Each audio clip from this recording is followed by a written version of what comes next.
All right, next up is Hess's law, which is just basically an application of the fact that enthalpy is a state function. And so basically what this Hess guy said is that we can sum pretend steps, essentially. And we can use that to find a real delta H, right? So again, if you have your reaction coordinate diagram, and you start over here and you end up here, we can find this delta H by just simply arbitrarily picking any path, right? We'll just pick that path. Doesn't matter what path we pick, we can find a delta H. And so what we can do, there's different types of Hess's law type of problems. So we'll start with the delta H of formation ones. And what we're going to do here is that we're going to pretend you are breaking apart all reactants and forming products from pure elements.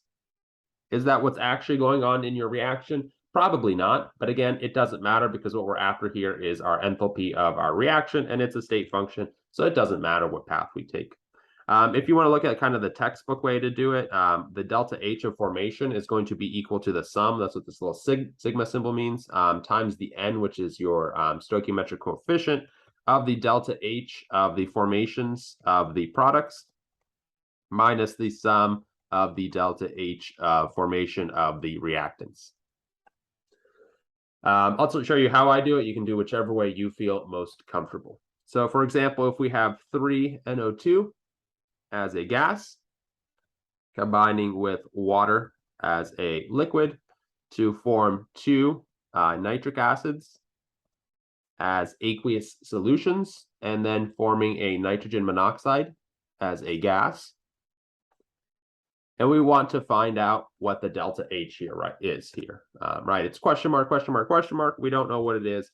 Find out what it is using tabulated data. In this case, we're going to use standard enthalpies of formation. And so I pulled this from Appendix G of your OpenStax textbook. You can see I cut from different areas, so that's why it kind of looks offset a little bit.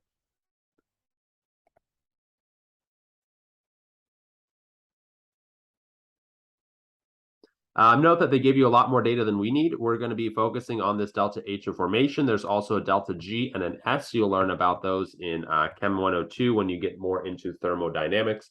We're just going to focus on thermochemistry. So we're just going to focus on this delta H. All right, so what I like to do when I'm thinking about these things is I take all of my reactants and you think about what you're going to do to their standard enthalpy of formation. So first off, we're going to find the reaction. So here we have an NO2 as a gas. So we find in our table NO2 as a gas, and we're going to take this 33.2 kilojoules per mole value. And we're going to manipulate it. So let's think about a couple of things. First of all, this is just for 1 mole, but in our reaction, we can see that we're actually creating 3 moles. So we have to take this number and we have to multiply it by 3. The second thing that we have to think about is that this is the delta H of formation, and this is a reactant. We don't form reactants, we destroy reactants. So our enthalpy is actually going to be the opposite of what it says here. So we're going to multiply by a negative number, -3 to flip the sign, right? If it takes 33.2 kilojoules to form this product, it's going to release 33.2 kilojoules when you destroy this product. So again, for the reactants, you want to switch the sign because we're destroying, not creating.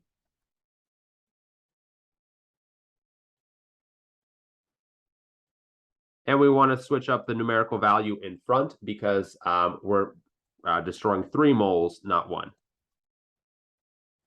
And then you're just going to do that for each step and then just sum them along the way. So next up, we have our water as a liquid, right? We have to be careful. Note that in this water here, there's 2 types. There's the liquid and the gaseous. So be careful. You want to pull out the numerical value that's the liquid. So that value is negative 285.83. And if we think about it, it's still just a 1, right? We only have a 1 in front of there, so we don't have to change that number. And then we want to multiply it by a -1 because we're not forming it, we're destroying it, we're doing the opposite. And then we just continue on, so on and so forth. right? Then we form 2 of these nitric acids as aqueous solutions, right? If you look here, there's 2 types of nitric acids, a gaseous and an aqueous. So we want to pull out the aqueous one because that's what we're forming.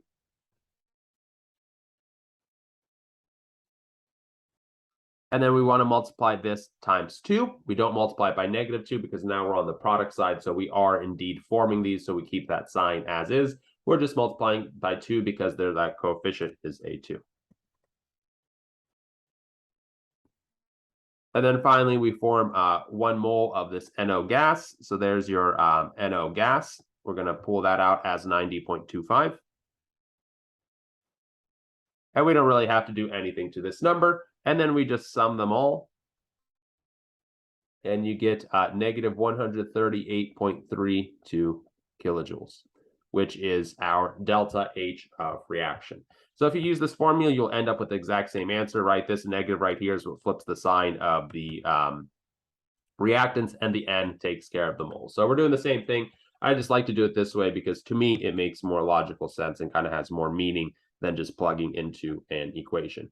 But anyways, what you can see is that you can take any kind of reaction that you want and you can estimate a delta H without having to do any experiments, simply by looking at some tabulated data. One thing that we do want to keep in mind, though, is that these are just estimates. They are not, 100% accurate. And, if you do want to find the true value, you definitely should do experimental.